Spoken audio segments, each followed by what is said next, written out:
Happy new year 2026। নতুন বছর মানে কিন্তু নতুন স্বপ্ন আর নতুন লক্ষ্য। ফার্স্ট গ্লোবাল ভিসা কনসালটেন্সিতে আমাদের এক্সপার্ট কাউন্সিলররা দিনরাত কষ্ট করছে আপনাদের বিদেশ যাত্রার স্বপ্ন পূরণ করতে। আর এই বিশেষ দিনে আমরা আমাদের এক্সপার্ট কাউন্সিলরদের থেকে জানবো তাদের নিউ ইয়ার রেজুলেশন কি।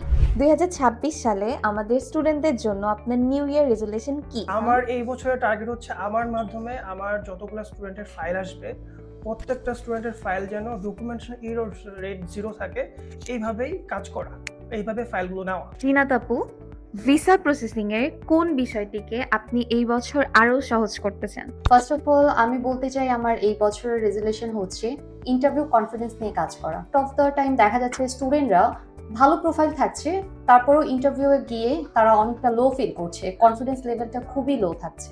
সো আমি চাচ্ছি আমাদের এজেন্সির মাধ্যমে বা আমার মাধ্যমে যে স্টুডেন্ট ফাইলগুলো আসবে তাদেরকে পার্সোনালি মক টেস্টের মাধ্যমে প্রিপেয়ার করে দেওয়া। শুভ ভাইয়া, অনেক স্টুডেন্টই রিফিউজাল বা ভিসা রিজেকশন নিয়ে ভয় পায়, তাদের জন্য আপনার নিউ ইয়ার রেজুলেশন কি? আমি বলবো আমার সব স্টুডেন্টকে, আপনারা যারা রিজেকশন এসেছে লাস্ট ইনটেকগুলোতে, আপনারা হতাশ হবেন না।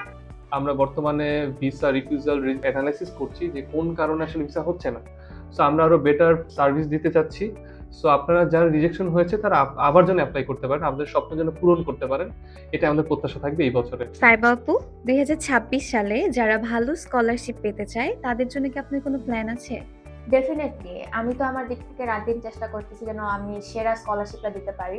বাট আসলে আমি বা আমরা চেষ্টা করলেই হবে না, স্টুডেন্টের অনেক বড় একটা হাত আছে স্কলারশিপের বিষয়। তার রেজাল্ট অবশ্যই মিনিমাম 60 তো মিনিমাম রিকোয়ারমেন্ট, বাট 70-80% থাকলে স্কলারশিপ সে পেতে পারে। এবং সাথে আইএলস থাকলে তো আইএলস একটা ভালো মার্কস থাকলে স্কলারশিপের অপরচুনিটি আরো বেশি। আর যদি স্যাট আর ওএমটিটি থাকে তাকে স্কলারশিপের হাত থেকে কেউ রাখতে পারবে না। শিহাব ভাইয়া, 2026-এ স্টুডেন্টদের ডকুমেন্টস আপনার কিভাবে রেডি করার প্ল্যান আছে? ফার্স্ট অফ অল ফিউচার স্টুডেন্টসদের জন্য সাজেশন যে আপনার যত একাডেমিক ট্রান্সক্রিপ্ট সার্টিফিকেট আছে এগুলো অবশ্যই অ্যাপোস্টাইল করায় ফেলবেন। এটা mygov.bd ওয়েবসাইট থেকেই করতে পারবেন, আপনার কম্পিউটারের দোকানেও যেতে হবে না। সো এটা একটা ফার্স্ট সাজেশন। সেকেন্ড সাজেশন হচ্ছে আপনার একটা এসওপি ড্রাফট আপনার নিজের স্টুডেন্টরা এটা করুন, যাতে এটা আপনার প্রোভাইড করলে আমরা হচ্ছে এডিশনাল ইনফরমেশন দিয়ে আপনার এসওপিটা আরও ভালোভাবে বিল্ড করতে পারি। অ্যান্ড থার্ড অপশন হচ্ছে যে ইনটেকে সবাই Cyprus. Thank you so much.